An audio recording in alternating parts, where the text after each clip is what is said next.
Et en fait, le souci, c'est que, la plupart des personnes sont prêtes à tout, bah, justement pour, manifester, leur personne, spécifique, pour, trouver le grand amour, pour,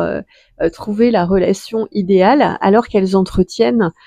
pour la plupart, elles entretiennent pas de relation avec elles-mêmes. Elles ont pas une relation, digne de ce nom, avec elles-mêmes, avec leurs émotions, avec le fait de rester seules, de pouvoir être en suffisance, en autonomie, en indépendance. Et donc, elles vont se précipiter finalement dans des relations qui bah, ont toutes les chances d'être toxiques. Et pourquoi cette toxicité dans les relations? Bah, finalement, c'est pour les ramener à elles.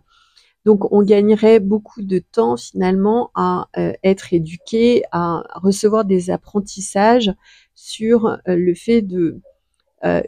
pouvoir gérer ses émotions, de recevoir aussi une, euh,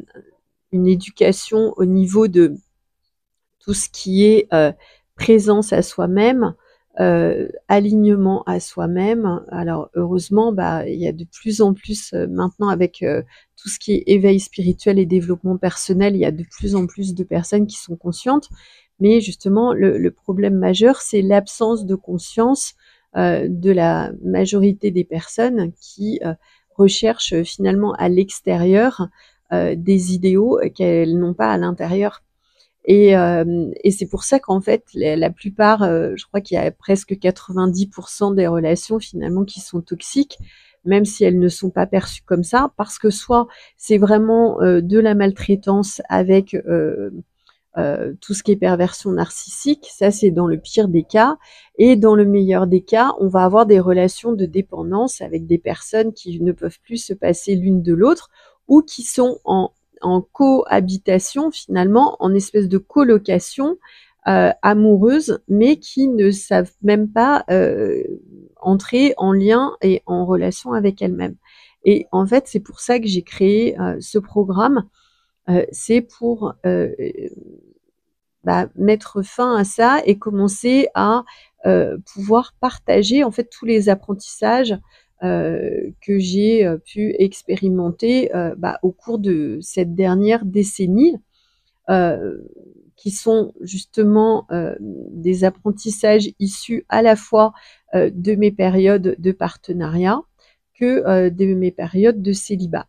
Et bah, la bonne nouvelle, c'est qu'en fait, on peut aussi beaucoup apprendre du célibat, et le célibat devrait plutôt qu'être vu comme une punition, il devrait plutôt être vu comme une bénédiction, parce que c'est vraiment une chance pour chacun de pouvoir faire un retour à soi et de commencer la plus belle des relations avec soi-même, de commencer à s'aimer véritablement, à s'accepter et à pouvoir aussi rester en sa présence,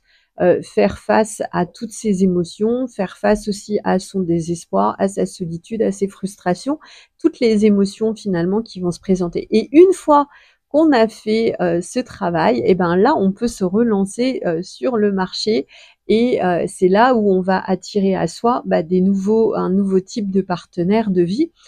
qui seront beaucoup plus alignés en fait par rapport aux fréquences qu'on vibre une fois qu'on est en totale complétude avec soi-même.